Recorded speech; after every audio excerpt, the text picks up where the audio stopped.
Hi, everyone. I'm Christine Tulley, President and Executive Writing Coach at Defend and Publish, and welcome to episode 96, Give Yourself a Choice. Today, when I went to my daily writing session, I felt a little bit paralyzed by all the things I could be working on in my manuscript. And I really had two different types of tasks I could have been working on. They're about equally important, and they both were something that kind of needed for me to do. I needed to do it before I could get to the next step. And for me, I just had a really tough time deciding between all of the possibilities, but knowing that these two were important. And I started thinking about standard parenting advice that goes for when you're trying to get your toddlers or your children dressed in the morning. You give them a choice of two options. You say, do you want to wear the jeans today, or do you want to wear the sweatpants? Do you want to wear the red shirt or the orange one? And you pretty much leave it where there's just two choices, and then one of those has to be chosen and the path forward is clear. And so I started thinking about that today when I wasn't sure what I was going to work on for writing, and I decided to give myself a choice. I've mentioned several times I use Penzu, the online writing journal. I know I've talked about it in many, many episodes, but I thought I would share a screen of just what I ended up doing when I was giving myself a choice today. And so what I did, because I'm kind of at a stage in a very large writing project that there's some smaller things that need to be done and then a couple of really big conceptual pieces. And I'm pretty much down to two big conceptual pieces and then a couple of little ones. And so what I decided to do was just brainstorm where I was in the writing project right now and just list my writing choices for the day. So these are not the same as, say, project stages that I'm tracking in Asana or specific tasks that have to be done, but basically some choices about what to do in the 2 hours of writing time I had available. So as I saw it, I really had four things that could have been done that would have equally moved the needle for where I wanted to go. Two of them probably more so than others.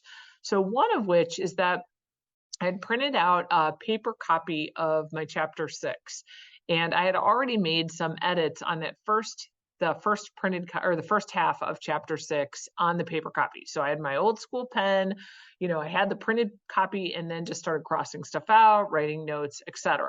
So I had all of those notes already written on the first half of the printed chapter 6. So one of my tasks was to enter in paper edits of chapter 6, right? I call them paper edits if I've got stuff on paper that I've made edits and I need to enter it into the digital draft, right?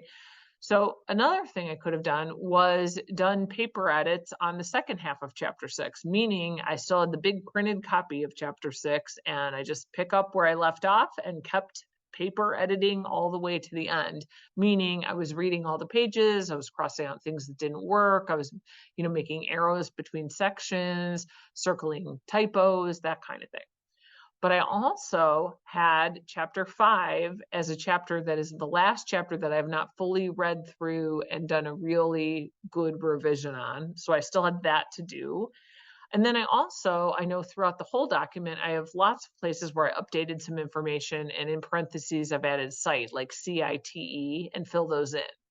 I can see from looking at this list, and for those of you that heard me just verbally describe it, you don't need to see what I'm sharing on the screen, but I could see from this list that finding the word cite in, just using a search and find in Microsoft Word to find CITE in all caps, while, that would be a good use of 2 hours because I definitely need to do it, that's probably not my highest level thinking. And so I ended up really with three choices.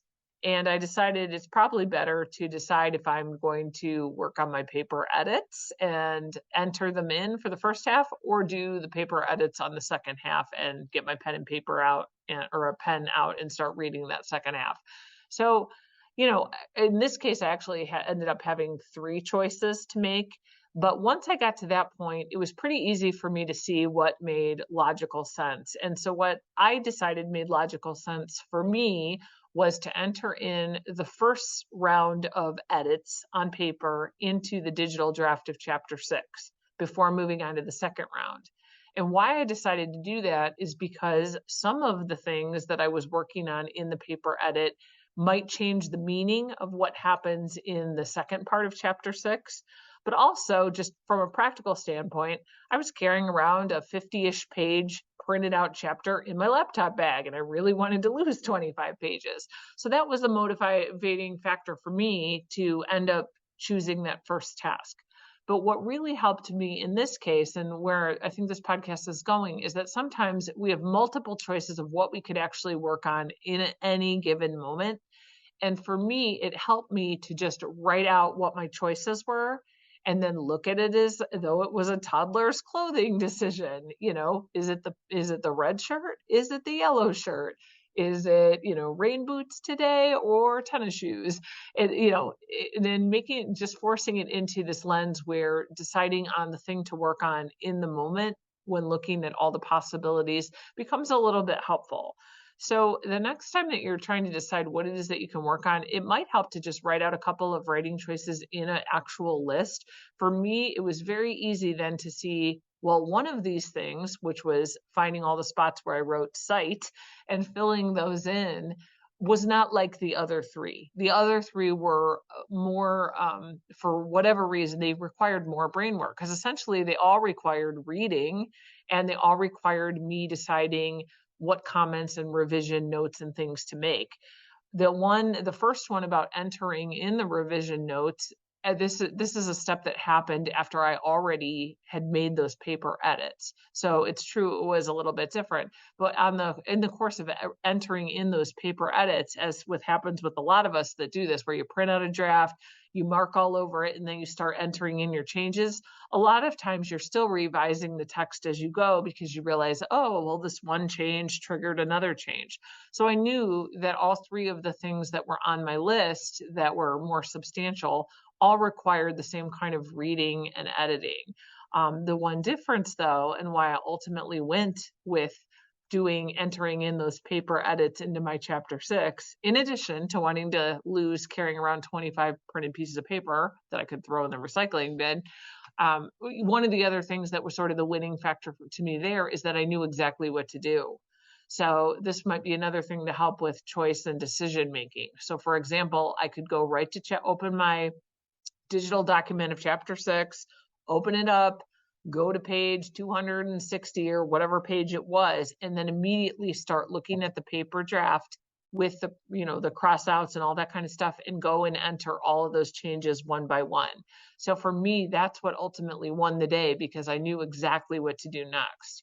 But this decision-making process and thinking through all the tasks that we have when we do writing sessions is a natural part of sort of deciding, what does it mean for me to be writing right now? What is the thing that has to be worked on?